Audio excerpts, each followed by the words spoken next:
first thing I want to do is say thank you very much to Brigadier Coy, not just as Commander 3 Brigade, but as the senior Army officer in North Queensland, for making all of you available.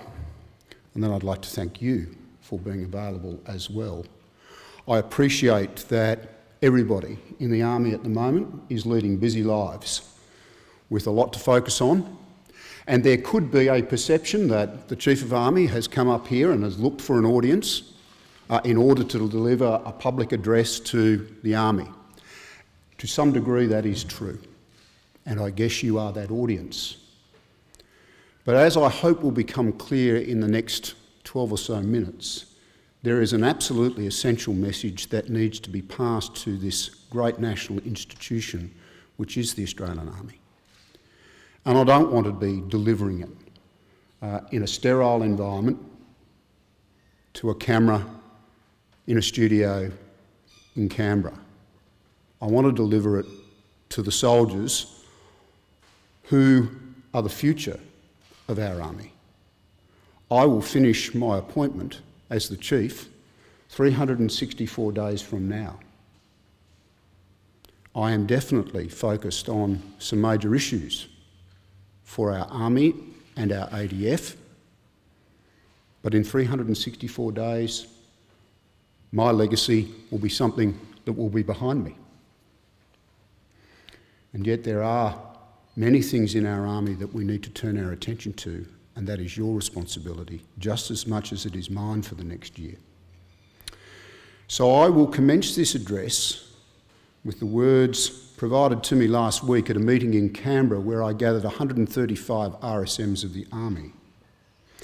It's an affirmation of the service we all offer to the nation.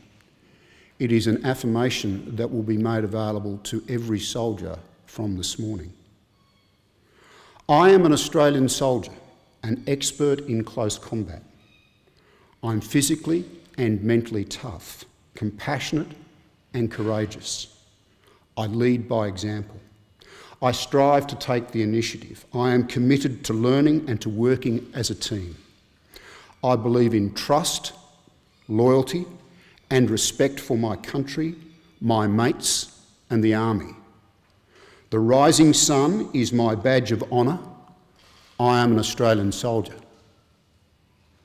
Further to that, it must be remembered that the oath to serve our country as a soldier does not include a contract for the normal luxuries and comforts enjoyed by our society. On the contrary, it implies hardship, loyalty and devotion to duty regardless of rank.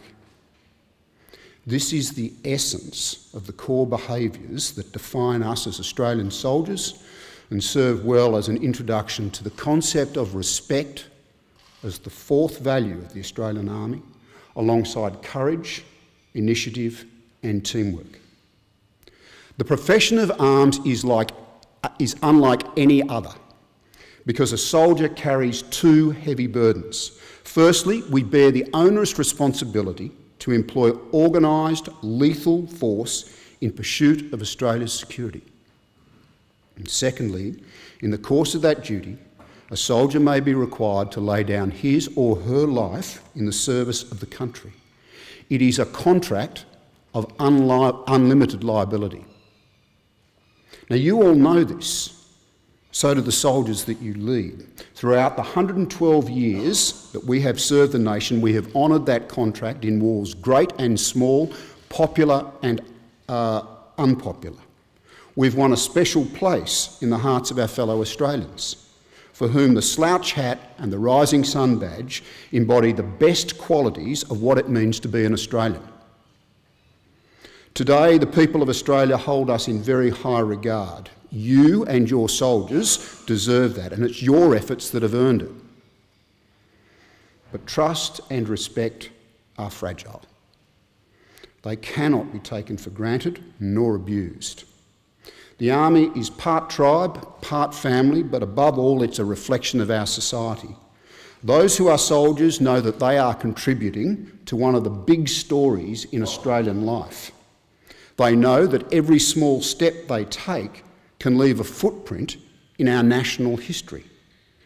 All of us carry the weight of the achievements and sacrifice of those who have gone before. Indeed, for this reason, many feel drawn to our culture and our ethos of service long before they join us. Now, having spent my entire working life in this organisation, I love it and I respect it. And the soldiers of today are as good, if not better, than those who forged the Anzac legend. I do not believe that we are in some constant retreat from some magical golden age, nor that the standards have been falling over time. Quite the contrary. Now, why am I making such a long introduction to get my point across? Well, simply, I want you to know that I have great confidence in you and our institution. Our chain of command is the central nervous system of our army. We set the tone for the organisation. Without us enforcing standards, correcting faults, setting an example of what looks right, nothing I say matters one jot outside of my office in Canberra. So if an initiative such as I'm announcing today is to work in the army, I need you to back me to the hilt. We need to build toughness, cohesion and resilience in our teams, which in turn are the building blocks of our formations. In short, we need to mould soldiers who can display courage, initiative, respect and teamwork. And if we fail in that task, then we fail the army. And the cost of failure in our calling is very high and irrevocable. Recently, however, I have made some severe public criticisms of aspects of the culture of which I have just praised. No doubt some of you and some of your soldiers have wondered why I spoke directly to the Australian public to criticise our army. If I love the service, and I believe it has a unique culture worthy of defending, then why did I do that? Don't I risk sending mixed signals? Well, to those asking that question, I would respond, we are the Australian Army. We belong to the nation. We are funded by their taxes. We recruit from their families, and ultimately we prosper or we wither away dependent on their ongoing trust and support. That is integral to our contract with the nation. Now, we are a national institution. Our ranks are open to every person whose allegiance is to Australia, regardless of their race, their gender, their sexual preference, or by what name they call their God. So when I became aware of the latest serious scandal involving our treatment of women, I decided that drastic action was necessary. Now let me go into even more detail about why I took the steps I did and why I chose the language that I did.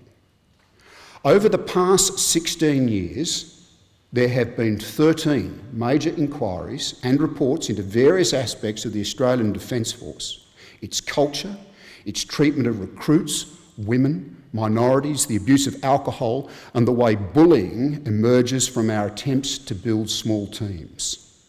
That is why I stated to the Australian people that we have a systemic problem with our culture. To pretend otherwise after so many repeated scandals and so much adverse scrutiny is simply dishonest and self-delusional. It takes courage to engage in rigorous self-examination. Courage I need you to display and act on. As a further testament to the challenge we face, let me give you some facts. Since I gave my series of media interviews 3 weeks ago, there have been reports of 3 alleged sexual offences and 14 other offences alleged to have been committed by Army personnel, which are now being investigated by the civilian police. In addition, there are a further 4 reports of sexual harassment and 16 cases of workplace bullying, now the subject of internal defence review. This year, to date, Army personnel are facing 53 offences, offence charges excluding assault. If you include assault, the number is 83. 18 Army personnel are being investigated by the civil police for sexual offences. There have been 22 reports of unacceptable behaviour involving sexual harassment that are being investigated either by the ADF Investigative Service or by Army's chain of command. There are a further 106 instances of other types of unacceptable behaviour involving bullying, racial discrimination or abuse of power. There have been, so far this year, 244 cases of either drunken and disorderly conduct or DUI. There are 55 cases of the use of prohibited substances under investigation. In addition, there have been 52 reports of discrimination and bullying reported to the Fair Go hotline by Army personnel. All of those statistics, ladies and gentlemen, are just for this year. These are grim statistics. And the most recent incident of which I spoke to the nation goes to the heart of the future of the Army. We are in sight of concluding our commitment to the longest war we have ever fought, and we are scaling back after 14 years of uninterrupted operations in a number of theatres. This will present different, but in some ways more complex challenges for all of us in the future. I know this because I lived through a period just like that as a junior officer. We'd come out of Vietnam. In the years following, the Army was not viewed as an essential tool of statecraft by government or the nation. Our budget was cut and so was our strength. Too many of our brightest and best left the Army to find a more rewarding life outside. Our fragile contract with the nation was ruptured. Questions were asked as to whether we continued to reflect the very best values of Australia.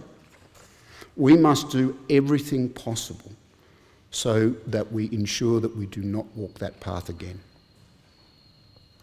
In addition to the pressure to justify every dollar spent on defence, we are going to face mounting difficulty meeting our recruiting targets.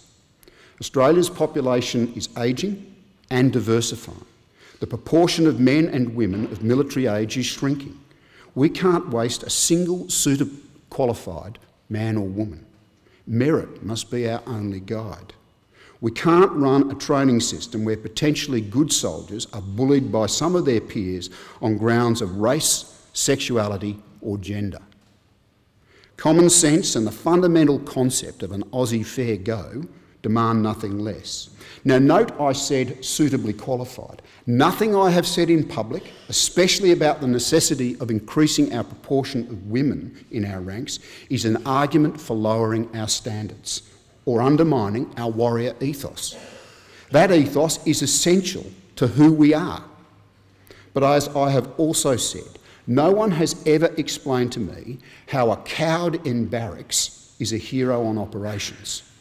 And bullies who humiliate their comrades are cowards, as are those who passively watch victimisation without the moral courage to stand up for their mates. So that is why I move swiftly to explain to the people of Australia that the Army remains an institution worthy of their sons and daughters. And that is why I'm not going to stand by idly and allow a small minority to tarnish our reputation. We need warriors, plenty of them. But if you have the physical, mental and moral fibre to be an Australian soldier, then we want you. And every other Australian soldier will respect you when you join us. That's why we're adding respect to our trio of existing values. It must be the glue that binds the other three together. It is the quality which will both temper and sharpen the hard edge that must be a part of our service if we are to survive and prevail in war. If we are to maintain our capability, the nation needs to respect us. They must trust a standing army to respect the law of the land and be capable of restraint and prudence in the use of appropriate and sanctioned violence. Nothing I have said should be misunderstood as watering down our capacity to wield force. The bond between us and the Australian people and the Army is the essential core of our being. We are a reflection of the society from which we are drawn, and we are held to a higher level of account because our place as defenders of the nation and its interests demanded of us. So respect as an army value helps to define us both as a service and as individual soldiers. Think of the institution. Respect for the legacy bequeathed by those who have served before us. Respect for all the men and women in our ranks today, whose service secures the nation. Respect for the legacy we will leave in turn to those who will continue to protect Australia into the future, to be held to account for how we exercise that respect, which is both a privilege and an honourable burden. And at a personal level, respect for who you are, for your self-discipline, for the standards of your personal behaviour, for the respect you show to your mates and their respect for you. An expert in close combat, physically and mentally tough, compassionate and courageous, committed to learning and working for the team, a believer in trust, in loyalty and country, an Australian soldier. Courage, initiative, respect and teamwork. That is the foundations for the contract that we must maintain if we are to be protectors of the nation. And I will have no tolerance for those who cannot live to that standard. Good soldiery. It's great to be here in North Queensland again. I look forward to joining as many of you as I can for a brief period this morning. Thank you.